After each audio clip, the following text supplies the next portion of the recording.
Character और भाजपा इसका कोई लेना देना नहीं। भ्रष्टाचार की लड़ाई और भाजपा इसका कोई लेना देना नहीं। व्याभिचार दाय नेम भाजपा, क्योंकि भाजपा का व्याभिचार से कोई लेना देना नहीं। और ये कैरेक्टर पार्टी का इसलिए बना, पार्टी विद द डिफरेंस, चाल चरित्र चेहरे वाली ये पार्टी इतनी नीचे गिर गई है कि अब संघ को भी चिंता हो रही है कि ये पार्टी अब जाएगी कहाँ। सर, मैं आपको दावे के साथ कहता हूँ कि संघ भी डर रहा है कि 2024 में 370 पार आ गया तो ये हम पे भी रिसीवर बिठा देगा और बोलेगा तुम सही संघ नहीं हो, अब मैं संघ चलाऊंगा। क्योंकि एक विकृत मानसिकता के साथ सोच बढ़ा है।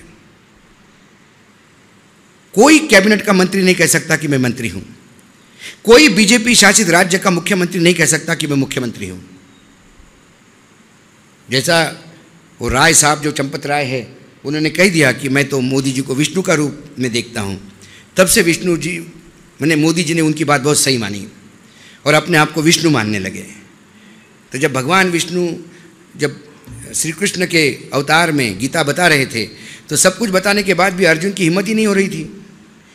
तो फिर वो श्री कृष्ण अपने आप को बताते कि मैं क्या हूँ, मैं पेड़ों में पीपल हूँ, जानवरों में शेर हूँ, मनुष्य में अर्जुन हूँ। वो अपनी व्याख्या करते हैं। वैसे मोदी जी ने व्याख्या करना शुरू कर दी, मैं महाराष्ट्र में एकनाथ हूँ, मैं मध्य प्रदेश में यादव हूँ, मैं राजस्थान में शर्मा हूँ, मैं डिफेंस मिनिस्ट्री में राजनाथ हूं, मैं हूं। एक जगह नहीं बोल पा रहे हैं, वो है गृह मंत्रालय। वो जब भी गले पे आती है कि गृह मंत्रालय में अमित हूं, तब अमित भाई ऐसे देखते हैं, सारों उठे नहीं हो तुम, हाँ, इधर नहीं आना। तो कुल मिलाकर कम से कम महाराष्ट्र एक ऐसा राज्य है, मैं बार बार कह रहा हूँ, मैं यदि हो सकता है मैं अतिशयोक्ति में बोल रहा हूँ, मुझे कांग्रेस पे विश्वास नहीं है। कांग्रेस पार्टी पे ही मुझे विश्वास ही नहीं है कि वो ये लड़ाई लड़ पाएगी। वो बाय डिफॉल्ट गेनर बनना चाहती है। तुम लड़ाई लड़ो, यदि मोदी जी हार गए तो हमारी विजय है, लेकिन मैं लड़ाई नहीं लड़ूंगा। तो अभी लड़ाई का जो मुख्य है वो है क्षेत्रीय पार्टियां। मुझे ममता बनर्जी से बहुत आशा है, मुझे अखिलेश से आशा है, मुझे तेजस्वी से आशा है, मुझे उद्धव से आशा है, शरद पवार से, स्टैलिन से, इन लोगों से आशा है कि ये कम से कम अपने, और महाराष्ट्र 48 सीटों का प्रदेश है, मैं बता रहा हूं आपको, महाराष्ट्र 2024 तय करेगा। मैं बार बार बोल रहा हूं, महाराष्ट्र में यदि 30 सीटों का गड्ढा हो गया तो आपने लड़ाई जीत ली। और जो 30 सीटों का गड्ढा करने के लिए आपको किसी के भरोसे नहीं रहना है, क्योंकि जब जयप्रकाश नारायण की हुंकार हुई थी, वो तो हम किताबों में पढ़ते हैं, आर्टिकल्स पढ़ता हूं, मैं तो छोटा था, दादा तो थे तब, दादा ने तो वो लड़ाई लड़ी है। तब कोई राजनीतिक दल या राजनीतिक नेता ने लड़ाई लड़ी नहीं थी, जनता रास्ते पे आ गई थी। क्योंकि जब संसद आवारा होती है तो जनता रास्ते पे उतरती है। अब संसद आवारा हो चुकी है। जिस संसद में विरोधियों को बोलने नहीं जाता, निष्कासन का रास्ता अपनाया जाता है, जिस संसद में बिना चर्चा किए बिल पास होते हैं, जिस संसद में रिकॉर्ड पे झूठ बोला जाता है और झूठ परोसा जाता है, उसे आवारा नहीं कहेंगे तो क्या कहेंगे? जहां स्पीकर बंधुआ मजदूर बनता है सत्ता का, जहां राष्ट्रपति मौन धारण करके बैठती है, ना कोई दिखती है उनको, ना कोई सुनाई देता है, ना कोई बोलने के लिए तैयार है।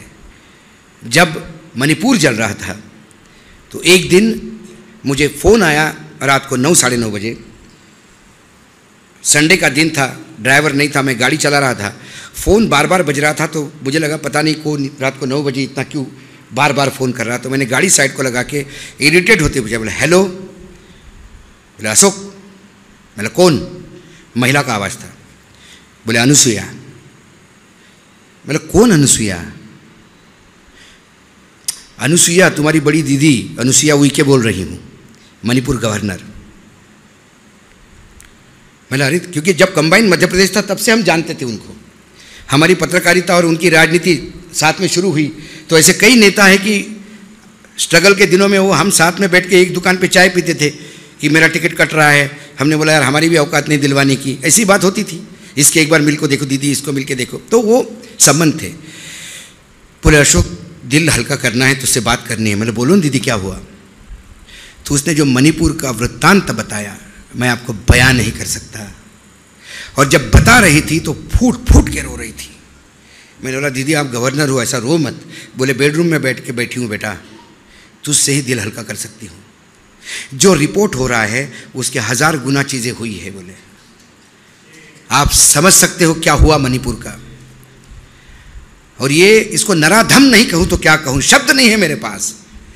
मैं भी एक इंसान हूँ, मैं भी मेरे देश के प्रधानमंत्री की इज्जत करता हूं, लेकिन यदि वो काम करे तो रावण को रावण नहीं कहूं तो क्या कहूं, नराधम को नराधम नहीं कहूं तो क्या कहूं।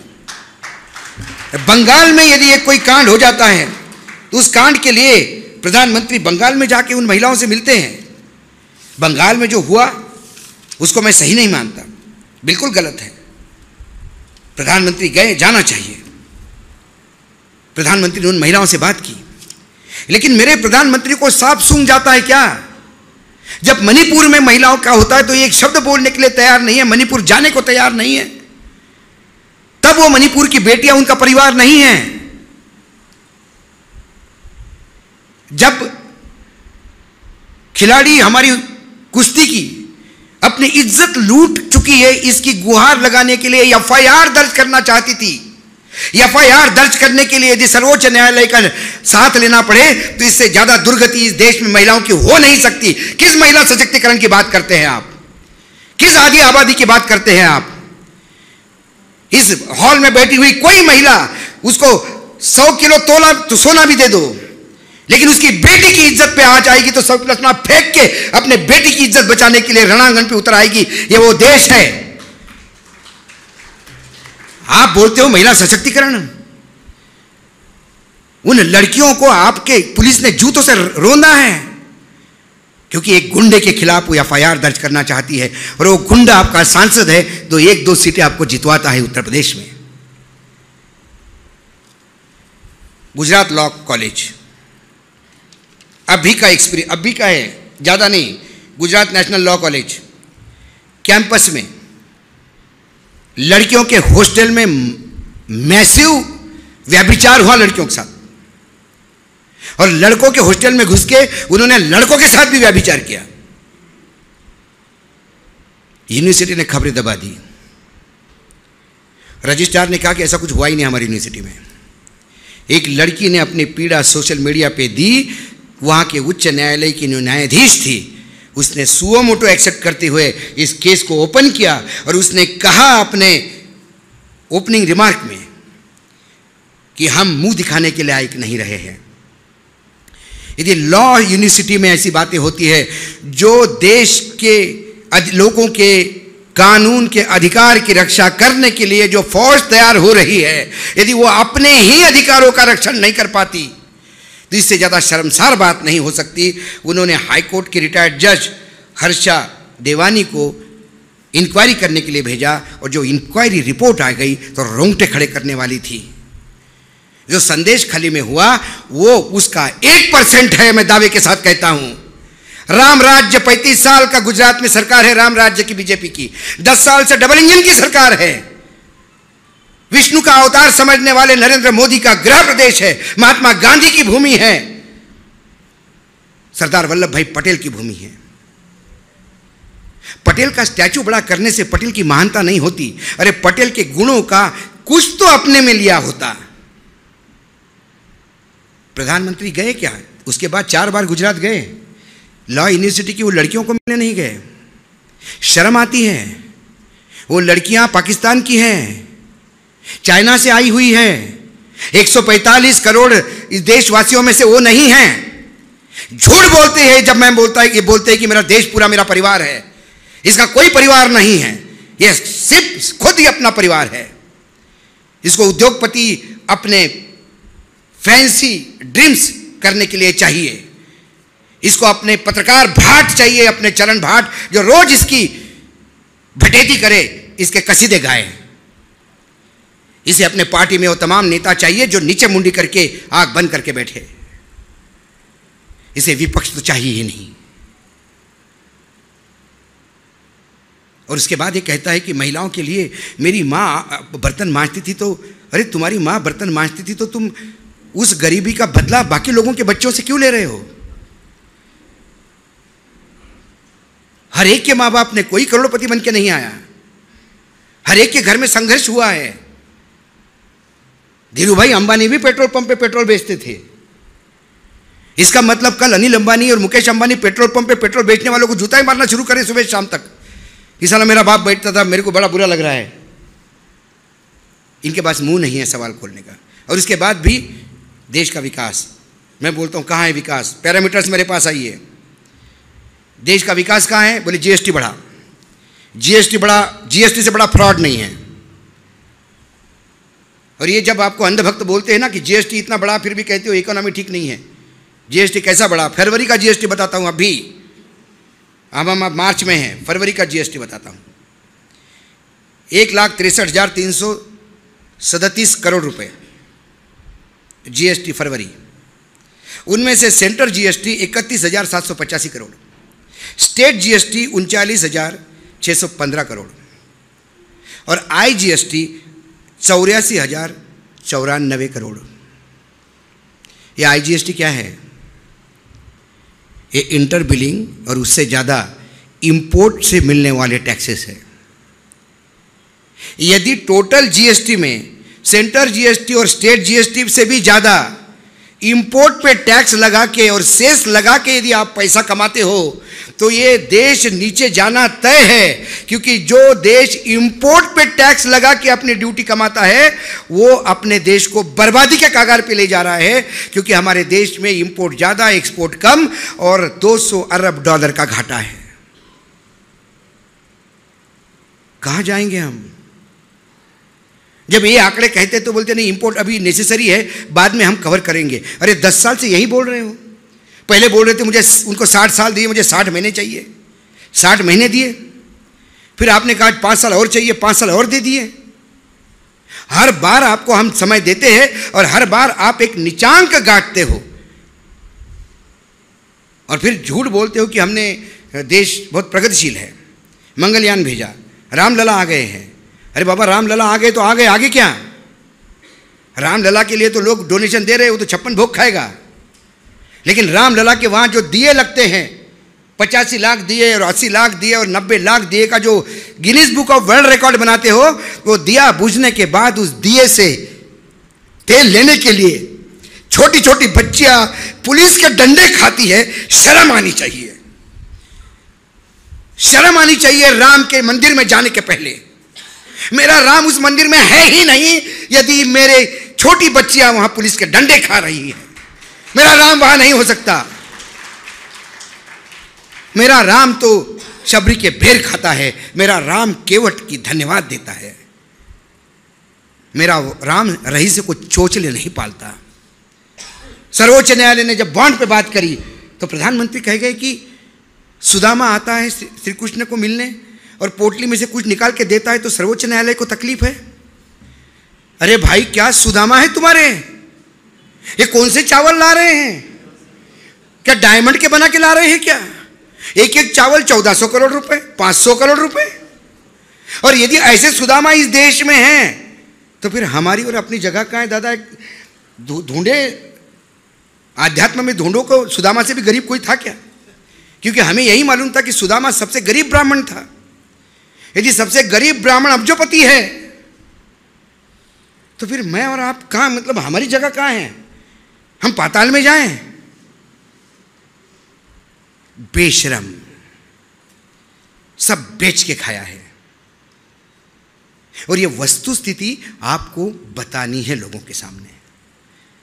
ये चीजें सामने लानी होगी।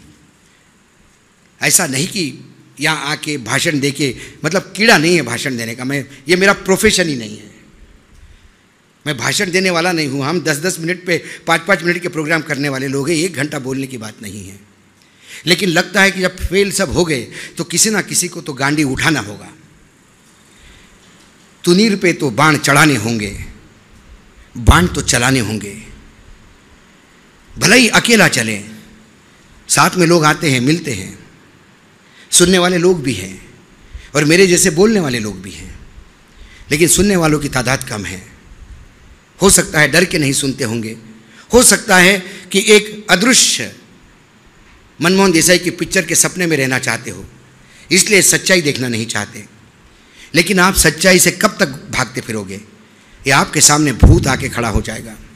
मैं बार बार बोलता हूँ, आप तो, हमने तो ज़िंदगी जी ली है, हम चले जाएंगे तो आने वाले श्राद्ध के दिन हमारे पोते हमारे फोटो को जूते से नहीं मारे, इसीलिए ये करना पड़ रहा है।